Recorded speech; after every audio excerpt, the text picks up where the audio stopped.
Hello friends, आपका मेरे channel पर स्वागत है। तो हम शुरू करते हैं 10th क्लास का मैथ। तो जो आपकी 2.4 है वो ऐच्छिक है, मतलब वो परीक्षा की दृष्टि से नहीं है, तो वो हम नहीं करेंगे। तो 3.1 स्टार्ट करते हैं आज। इसमें आपको दिए गए हैं क्वेश्चन, इसमें आपको ग्राफ भी बना के दिखाना है। तो पहले क्या करना है, एक्स वाई की वैल्यूज निकालनी है, एक्स वाई लेट करके चलना है। जैसे किसी भी चीज के ऊपर दिया जाता है, किसी की आयु और किसी की मतलब और कुछ भी चीज के ऊपर दिया जा सकता है। तो आपको एक्स वाई लेट करना होगा, उसकी दो इक्वेशंस बनानी होगी, फिर उनमें कोई भी दो पॉइंट रखकर देखने होंगे, फिर उनका ग्राफ जो है वो बनाकर दिखाना है। ठीक है, आज ये क्वेश्चन इस तरह के हैं। तो ये 3 क्वेश्चन है। फर्स्ट क्वेश्चन का मैं आपको ग्राफ भी बना के दिखा दूंगी, लेकिन सेकंड और थर्ड का आप खुद से ट्राई करना। ठीक है, जैसे आपका फर्स्ट क्वेश्चन दिया गया है कि आफ्ताब अपनी पुत्री से कहता है कि 7 वर्ष पहले मैं तुमसे 7 गुनी आयु का था और 3 वर्ष बाद मैं तुमसे केवल 3 गुनी आयु का रह जाऊंगा। तो इस स्थिति में बीजगणितीय और ग्राफ के रूपों में इसे व्यक्त करना है। ठीक है, तो सबसे पहले आपको क्या करना है, कुछ भी नहीं ध्यान रखना है, सिर्फ इतना ध्यान रखिए कि आप आफ्ताब की वर्तमान आयु, ठीक है, ये जो है वो हम लेट करके चलते हैं, मतलब माना आफ्ताब की जो वर्तमान आयु है वो x है और जो उसकी पुत्री है उसकी वर्तमान आयु हमने y लेट कर ली। ठीक है, ये दो कंडीशन हम लेके चले हैं कि जो आफ्ताब है उसकी वर्तमान आयु आपकी x है और जो पुत्री है उसकी वर्तमान आयु आपकी y है। ठीक है, इसने कहा कि 7 वर्ष पहले मैं तुमसे 7 गुनी आयु का था। तो 7 वर्ष पहले, 7 वर्ष पहले आफ्ताब की आयु क्या रही होगी? 7 वर्ष पहले यानी कि पीछे जाना है तो x माइनस 7 और पुत्री की आयु कितनी रही होगी? y minus 7। अभी क्या कह रहा है कि 7 वर्ष पहले मैं तुमसे 7 गुनी आयु का था। किससे 7 गुनी आयु का था? अपनी पुत्री से। तो 7 की मल्टीप्लाई हम यहाँ कर देते हैं। ठीक है, अभी इसकी 7 गुनी हो गई, यही कह रहा है ना ये कि 7 वर्ष पहले मैं तुमसे 7 गुनी आयु का था। तो जो उसकी आयु थी उसकी पुत्री की, उसमें हमने 7 ऐड कर दिया। अब इसे सोल्व कर दीजिए, x माइनस 7y माइनस 49। फिर आपका आ जाएगा x minus 7 minus 7y plus 49 equal to 0। x minus 7y और 49 में 7 गए तो प्लस का 42। ये आपकी इक्वेशन जनरेट हो गई। ठीक है, नेक्स्ट फिर ये कहता है कि 3 वर्ष बाद, 3 वर्ष बाद, तो इसके लिए हमारे पास क्या कंडीशन होगी? 3 वर्ष बाद जो आफ्ताब है वो तो हो जाएगा x प्लस 3 का और जो उसकी पुत्री है वो जाएगी y प्लस 3 की। कह रहा है कि 3 वर्ष बाद मैं तुमसे केवल 3 गुनी आयु का रह जाऊंगा, सिर्फ 3 गुनी आयु का रह जाऊंगा। ठीक है, मतलब इसकी तो यही होगी 3 वर्ष बाद, लेकिन ये इसकी क्या होगी? 3 गुनी होगी। ठीक है, इसे भी सोल्व कर दीजिए, x plus 3 3y plus 3 9, x minus 3y और माइनस के 6। सेकेंड इक्वेशन जनरेट हो गई यहाँ से। ठीक है, अगर कुछ समझ में ना आए तो कमेंट कर देना। ठीक है, दोनों इक्वेशन बन गई। अब इससे हम ग्राफ बना सकते हैं। पहले इस इक्वेशन के लिए आप ग्राफ का बना लीजिए। ठीक है, सिर्फ 2 ही पॉइंट ले लीजिए, ज्यादा की कोई जरूरत नहीं है। अगर चाहो तो 3 भी ले सकते हो, कोई दिक्कत नहीं है। तो यहाँ x की जगह जब हम 0 रखेंगे तो आपकी y की वैल्यू क्या आएगी? 6 आएगी। और जब हम y की जगह 0 रखेंगे तो x की वैल्यू आपकी कितनी आएगी? 42 आएगी।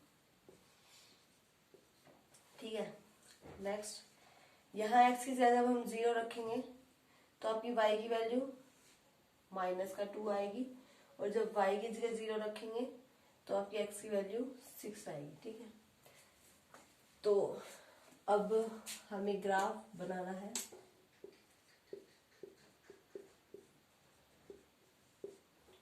ग्राफ हम यहाँ बनाते हैं। तो 6 का गैप लेते हैं, ये तो आपका 0 हो गया,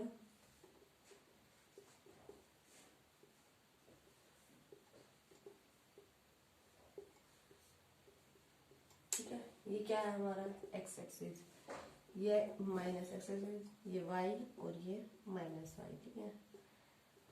6 माइनस का 12, माइनस का 6 माइनस का 12, 6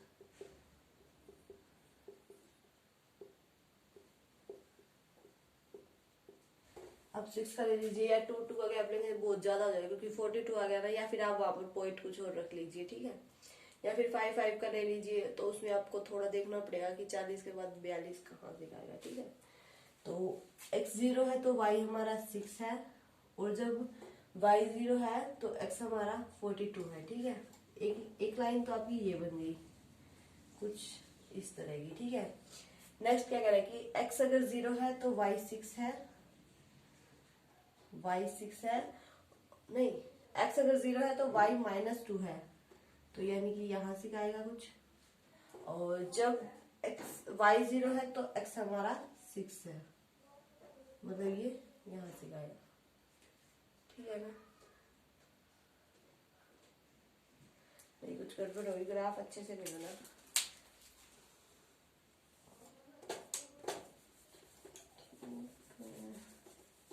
आप ग्राफ बुक में बना के देखिएगा तो इनकी जो रेखाएं आएंगी वो शायद एक तो कुछ इस तरह से आएगी और एक कुछ इस तरह से आएगी शायद, ठीक है। अभी यहाँ सही नहीं बन रहा क्योंकि यहाँ पर पॉइंट्स जो है वो अच्छे से नहीं लिखे जा रहे।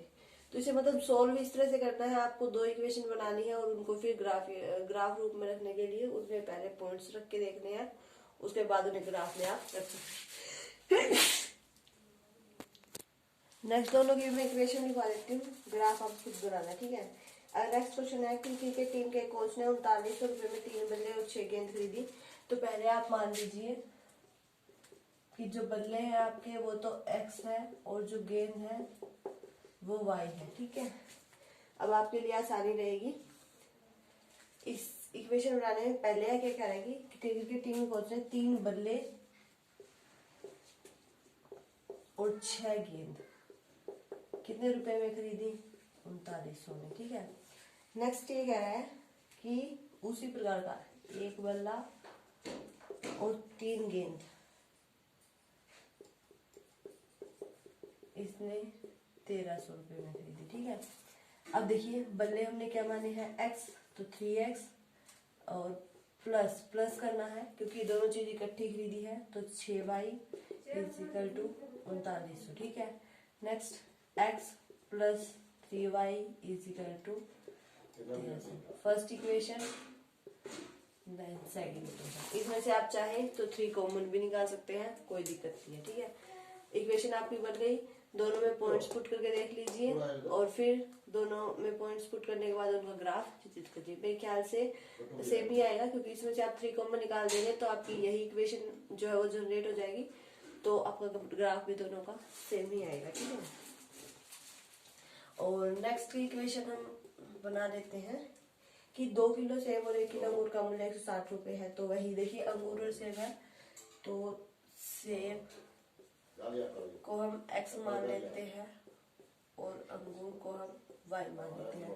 तो 2 kg सेब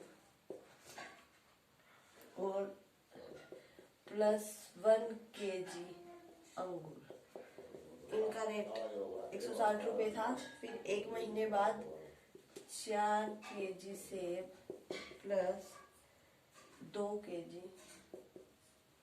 अंगूर, इनका मूल्य 300 रुपए हो जाता है। तो देखिए सेब को हमने x माना है तो 2x + y = 160 और 4x + 2y = 360। तो ये दोनों इक्वेशन आपकी बन गई, इनसे आप वही कर लीजिएगा। इसमें से भी आप 2 कॉमन निकाल देंगे तो थोड़ा सा डिफरेंस आएगा, बाकी सेम ही आ जाएगा, ठीक है। तो आप इन्हें ग्राफ बनाकर देखना, अगर ग्राफ बनाने में आपको कोई दिक्कत आती है तो कमेंट करके बताना, फिर मैंने ग्राफ भी जनरेट करवा दूंगी, मतलब बनवा दूंगी, ठीक है। ये मतलब बोर्ड पे जो है वो सही नहीं दिख जाते तो वो ग्राफ सही नहीं बनवाता, तो आप ग्राफ बुक में बना कर देखना, अच्छे से बन जाएगा। बस इक्वेशन मैंने आपको बनानी सिखा दी है, किस तरह से बनानी है, इक्वल क्या रखना है, इसमें से आप कॉमन निकाल सकते हैं। ये तो मेरे ख्याल से मतलब एक ही बनेगा इसका ना, और एक ही लाइन बनेगी इसकी तो। और इसका आप बनाकर देख लेना क्या बनेगा, ठीक है। और वीडियो अच्छी लगे तो इसे लाइक करना, शेयर करना, और अगर आप मेरे चैनल पर नए हैं तो सब्सक्राइब करके बेल आइकन दबा दें ताकि आपको मेरे आने वाले वीडियो के नोटिफिकेशन मिलते रहें।